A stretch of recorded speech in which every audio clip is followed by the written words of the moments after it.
Tu amor nunca me falla, mi existir en tus manos está.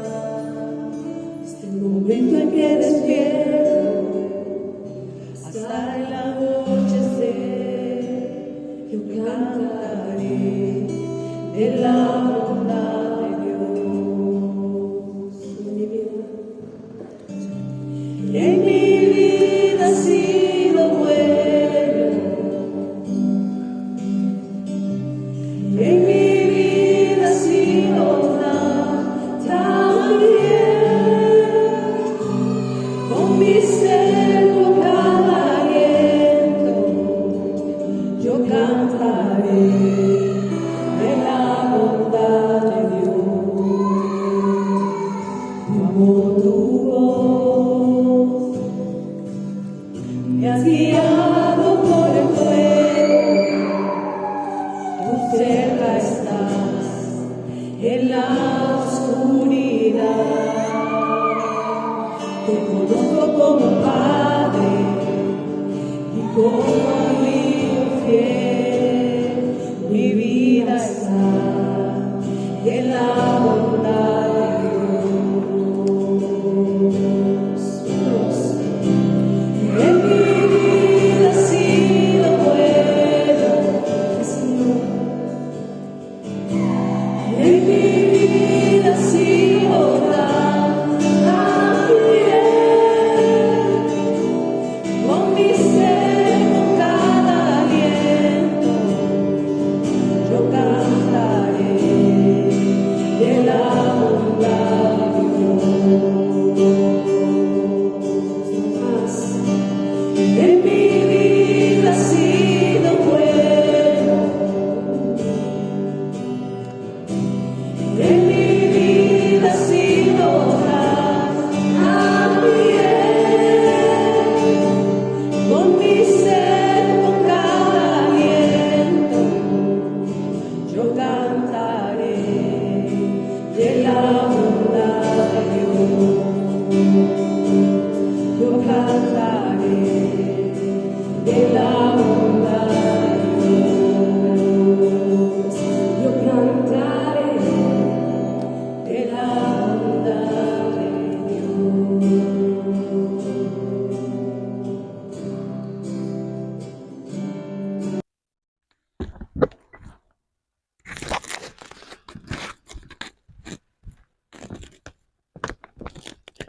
Amén.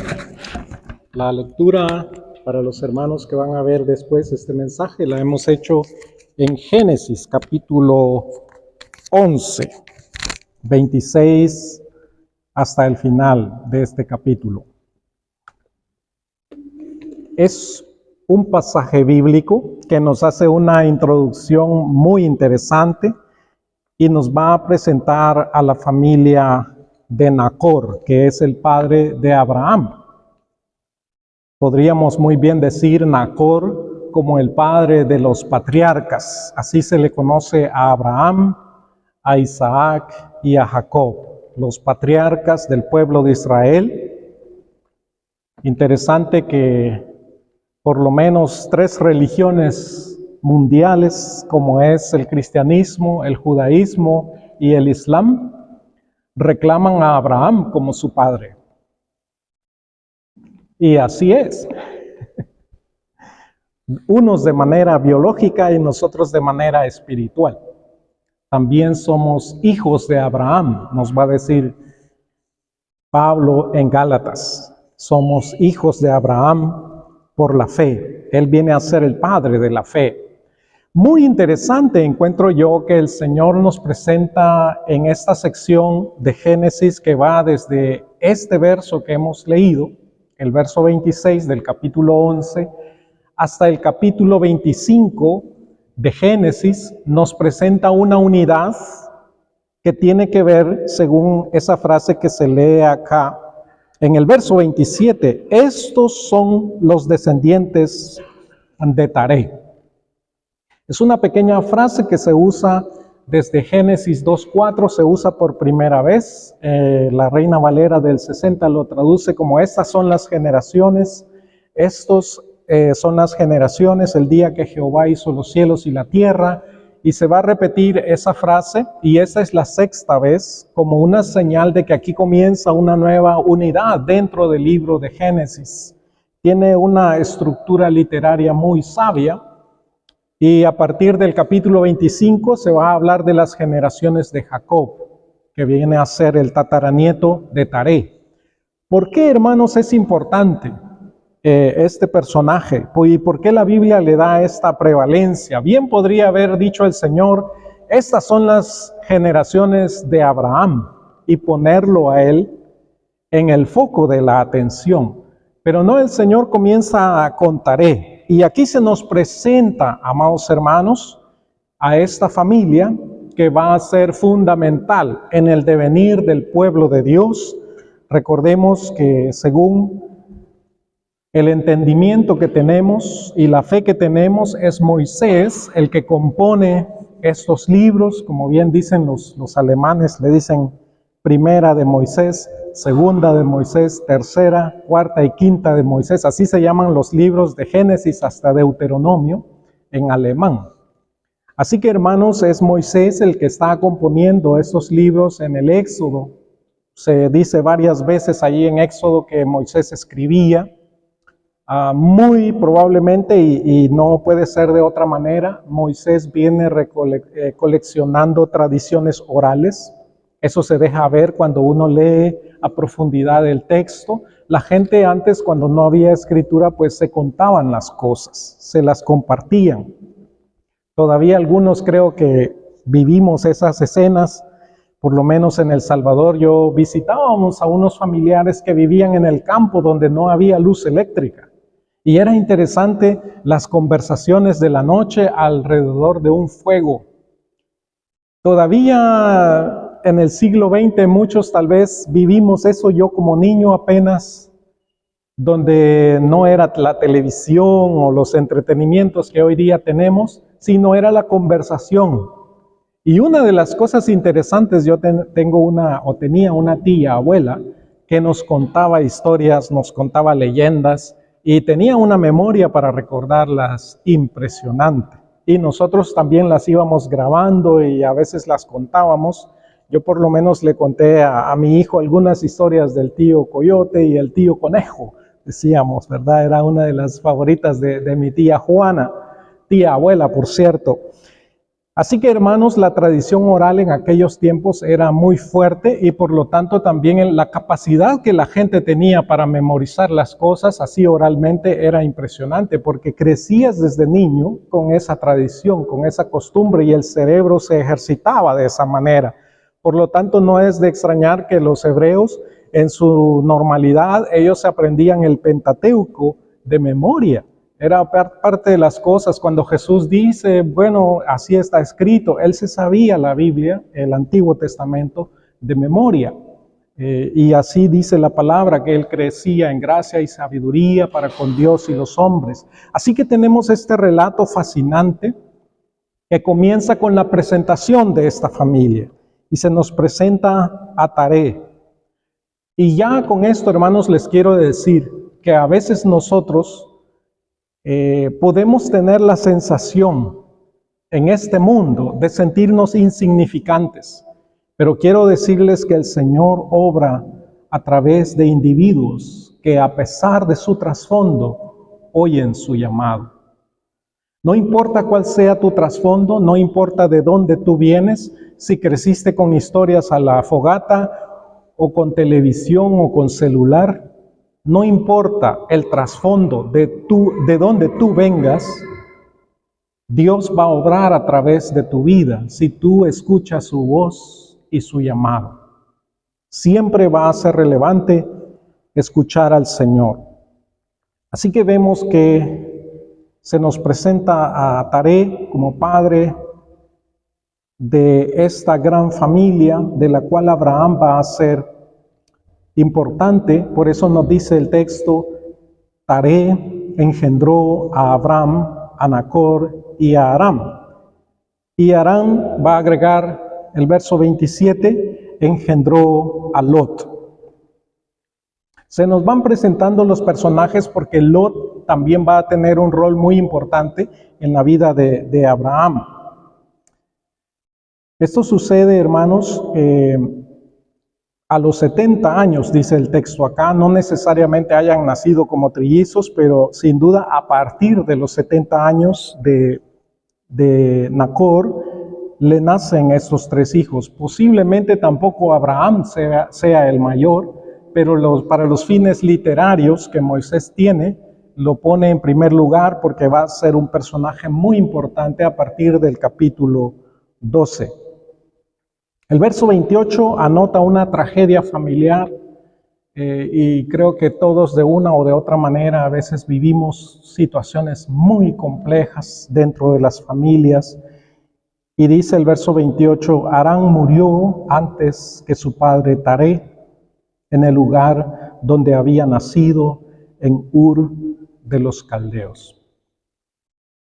Se menciona así, por esa razón, Lot, que es hijo de Harán, va a quedar huérfano y Abraham lo adopta, técnicamente hablando, es su sobrino, pero lo adopta como que si fuese su hijo y lo lleva con él a donde él va a ir después. De Ur de los Caldeos, se dice que ahí había nacido Harán, pero él tiene un nombre de acuerdo a la ciudad donde Nacor va a llevar de regreso a su familia. Y así se llama la ciudad, Harán. Muy probable es que Taré haya emigrado de Harán hacia Ur a unos 1000 kilómetros. Hoy estábamos con la confusión de los trenes y las calles cerradas por la maratón que ha habido hoy en Duisburg, que ya terminó, por cierto. Caminando 1 kilómetro, ¿verdad? Más o menos. Hicimos las cuentas allí con hermana Milena, Stefan y Nico. Bueno, hicimos nuestra propia maratón, pero en caminata, al paso de Nico, por cierto. Y disfrutamos la caminata con los hermanos, que siempre hace bien. Se nos quitó el poco frío que traíamos, se fue y ya llegamos un poco más en ritmo acá al lugar. Es por eso que algunos hermanos hoy sin duda no habrán podido venir. Pero son 1000 kilómetros entre Harán y Ur, y vemos también que hay un trasfondo migratorio en Taré. Este Taré que lleva a su familia, uno de sus hijos nace allá, quizás era Harán su hijo menor, pero el fenómeno tan triste es que Harán muere, dice el texto, antes que su padre. No es natural que un hijo muera antes que su padre, pero esta es una tragedia que vemos en esta familia. No se nos dicen los detalles, qué pasó, qué sucedió, por qué murió Harán, no se nos menciona. Pero de la ciudad de Ur, a donde sin duda Taré se había mudado hacía unas décadas, se nos dice en Josué 24:2, y Josué dijo a todo el pueblo, Josué, sucesor de Moisés, cuando están entrando otra vez a la tierra de Canaán, Josué dijo a todo el pueblo, así ha dicho Jehová Dios de Israel, sus padres, Taré, padre de Abraham y de Nacor, habitaron igualmente al otro lado del río y sirvieron a otros dioses.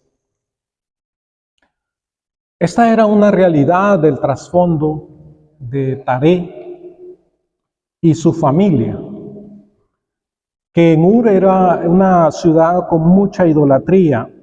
Al día de hoy, a través de los descubrimientos arqueológicos, se han descubierto los dioses, diferentes dioses a los cuales adoraban. Y no era monoteísmo, sino era un politeísmo lo que se practicaba. Pero la ciudad de Harán no era muy diferente. También ahí se adoraba a un dios de la luna y asimismo en Ur.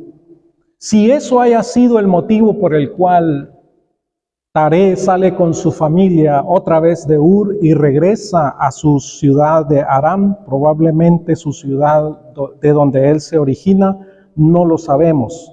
Pero sí nos dice claramente el texto a través de Josué que los padres sirvieron a otros dioses. Hay un trasfondo de idolatría que va a ser, hermanos, un triste acompañante del pueblo de Israel en toda su historia. El monoteísmo, creer en un solo Dios, es un énfasis que la palabra de Dios va a hacer desde Éxodo. Es el primer mandamiento de la palabra. Hay un solo Dios. Hay un solo Dios. El primero de los 10 mandamientos. Interesante que el apóstol Pablo nos recuerda a los cristianos en la epístola, en la carta a los Efesios, que hay un solo Dios, hay un solo bautismo y hay un solo Señor. Entonces, esta mentalidad, hermanos, de ser libres de idolatría, nos ayuda a caminar en unidad, porque de eso está hablando Efesios capítulo 4. Está hablando de la unidad del pueblo de Dios, hasta de soportarnos los unos a los otros. El problema, hermanos, es que el trasfondo de idolatría me hace sospechar a mí que promueve mucho la división aún en el pueblo de Dios, como lo vemos en la carta de Pablo a los Corintios, que ellos tenían un problema muy serio con la idolatría. Y vemos que también tenían un problema muy serio con la división. De hecho, el pueblo de Israel, cuando ellos se apartan siempre de Dios, el pueblo se divide, el pueblo se desenfrena. Después el Señor les pone rey, Saúl primero, después David, y el hijo de David, Salomón, cae otra vez en idolatría y el pueblo se divide.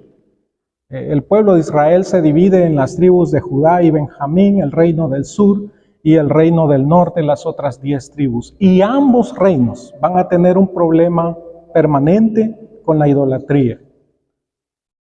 Y nosotros que somos pueblo de Dios, hermanos, hoy en día también luchamos. No más que nuestros ídolos son un poco diferentes.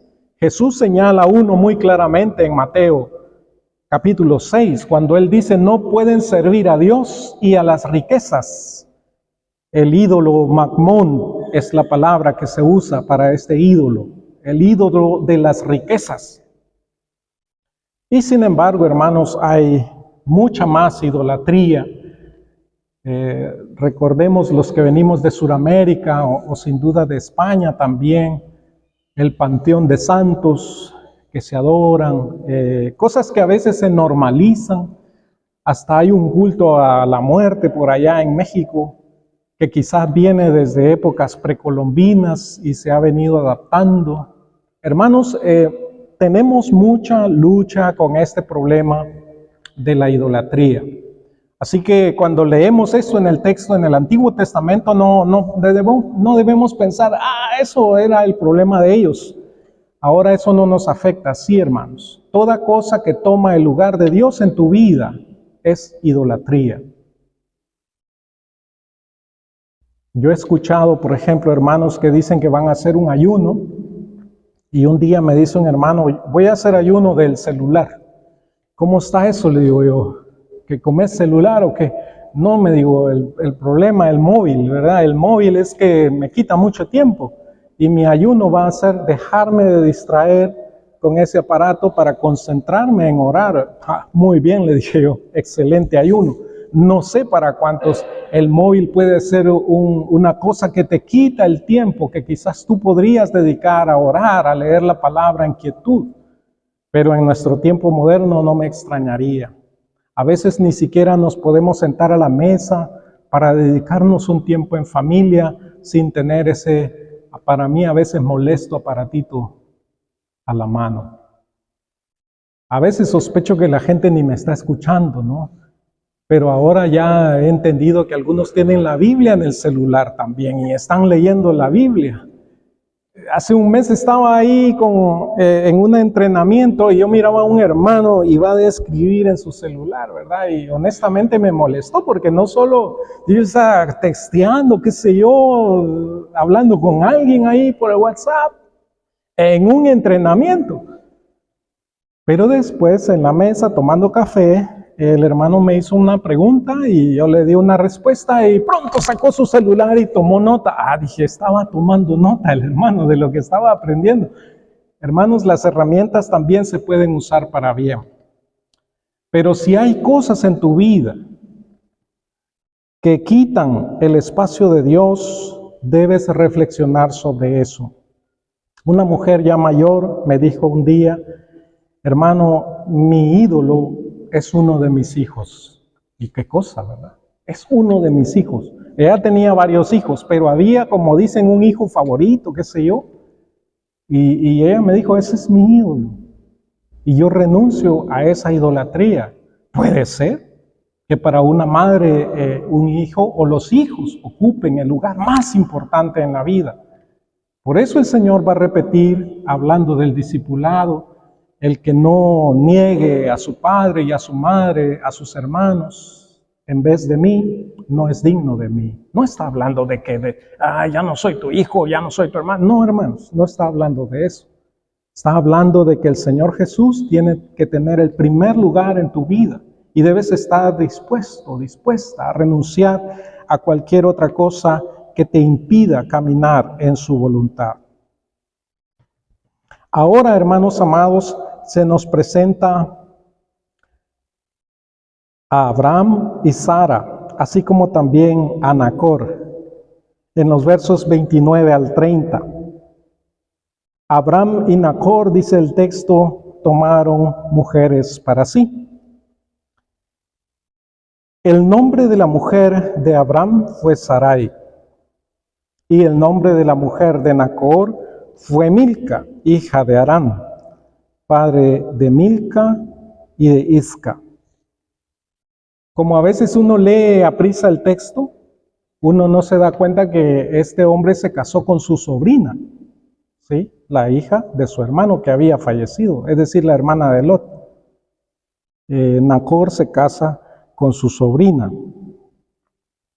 Y si leemos con atención más adelante también, en Génesis 20, 12 y 13, cuando Abraham tiene un encuentro con Abimelech y hace pasar a Sara por su hermana, ya lo había hecho una vez con el rey de Egipto y ahora lo hace con este otro rey de los filisteos, le explica, la verdad es que ella es mi hermana también.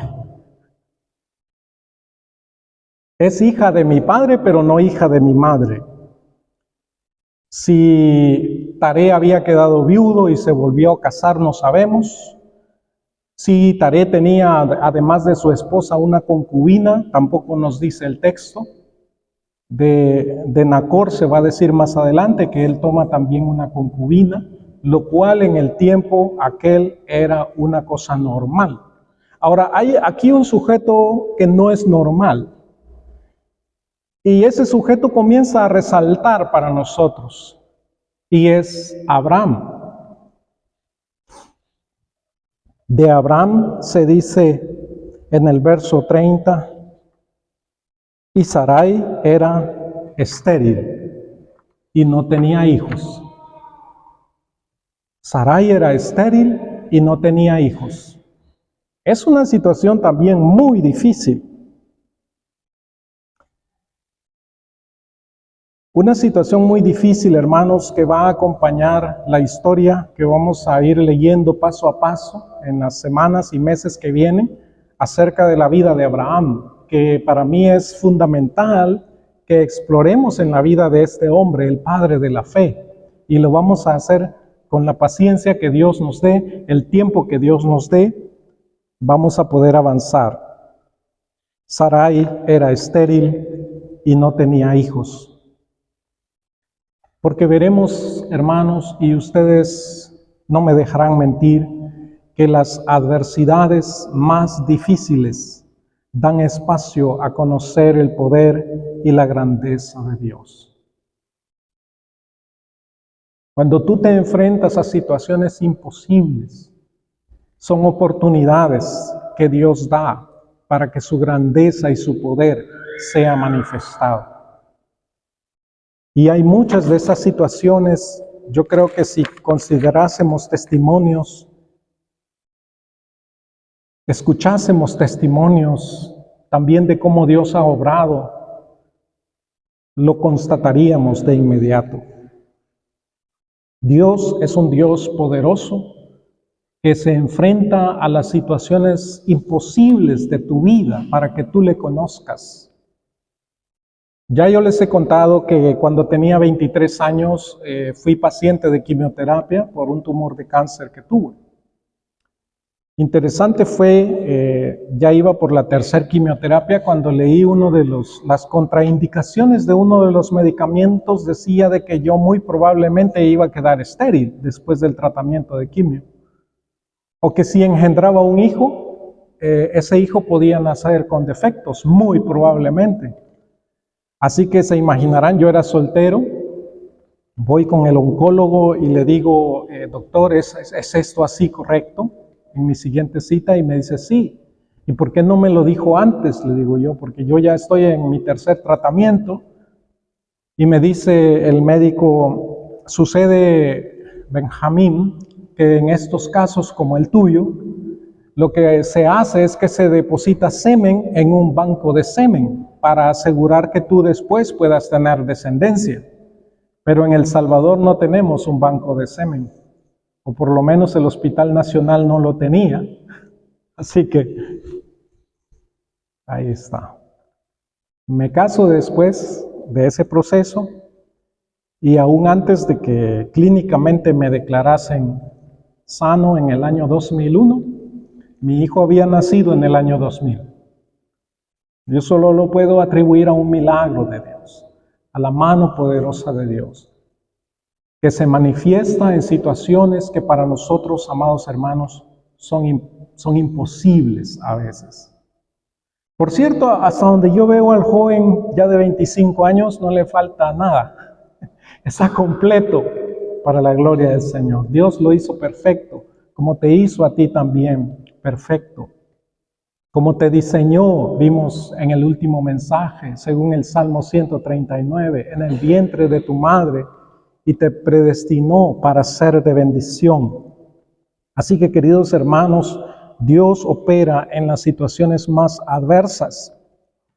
Taré regresa con Abraham, Lot y Sarai a Aram. Quizás, dice el texto acá, que en un intento de ir a Canaán. Vemos en el verso 31, en la segunda parte, y salió con ellos de Ur de los Caldeos para ir a la tierra de Canaán.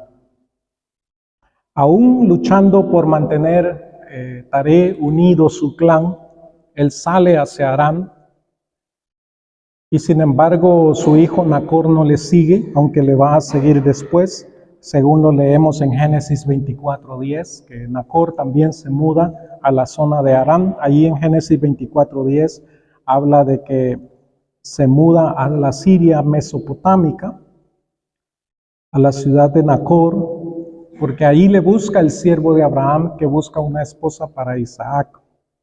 Eso va a suceder más adelante en el relato, en el capítulo 24. También se nos da un informe en el capítulo 22 al final de que Nacor también tuvo hijas.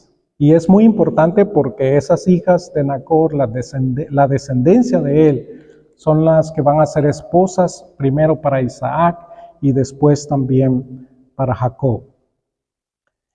Lo misterioso de la frase que Nacor sale de Ur para ir a Canaán es un misterio, pues tampoco Abraham tenía muy claro a dónde debía ir, según leemos en Génesis 12:1, cuando Dios le dice, vete de tu tierra y de tu parentela y de la casa de tu padre a la tierra que te mostraré.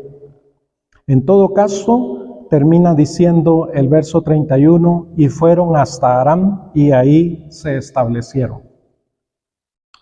Taré era un hombre que si mucho se mudó de ciudad, pero no estaba dispuesto a vivir errante. Y esa va a ser la historia de Abraham, que vamos a ir leyendo capítulo tras capítulo, siempre moviéndose de un lugar a otro, yendo hacia dónde, a la tierra que el Señor le iba a mostrar. Quizás una vida, y yo creo que para un inmigrante como la mayoría de nosotros aquí en Alemania, puede ser una vida un poco frustrante, no tener siempre claro cuál es el siguiente paso a dar, qué voy a hacer. Y sin embargo, gloria a Dios por aquellas familias que logran establecerse. Yo creo que de todo se necesita en el reino de Dios. Es familias que se establecen en un lugar, amén, gloria a Dios, aunque no sea tu tierra, pero te estableces y adoptas esa tierra como la tuya. Otros quizá son más movibles y están siempre siguiendo el camino que Dios les muestra. Y esa es la realidad, hermanos, también de nosotros como una iglesia inmigrante, como un trasfondo inmigrante que somos. Lo que debe alentarnos es que tenemos un solo Dios. Es que hay un solo Espíritu en nosotros. Y no olvidar, enfocarnos en el Señor Jesucristo es el secreto para nosotros mantenernos en unidad. Taré vivió, cierra diciendo el relato, en total 205 años y murió Taré en Harán. Habrá tenido al menos 145 años cuando salió Abraham de Harán, según el capítulo 12, verso 4. Ahora yo te pregunto, amado hermano, en tu devenir, en tu vida, ¿hay algo que te impida oír la voz de Dios? Hay muchas cosas que te están distrayendo para que tú cuides una relación de comunión con Dios cada día. Percibes el problema de la idolatría a tu alrededor, cosas que ocupan el lugar de Dios. De eso siempre nos invita el Señor a salir de eso, a concentrarnos, a poner nuestra mirada en Cristo, a vivir en una relación de intimidad con Él para ser transformados. Y si oyes la voz de Dios, hay algo que te impida obedecerla. Por cierto, cuando Dios te hable, la obediencia normalmente te va a costar. Vas a pensar que no es posible. Casi siempre que Dios le habló a alguien, aquel alguien dijo: Jeremías, yo estoy muy joven. Moisés, yo no puedo.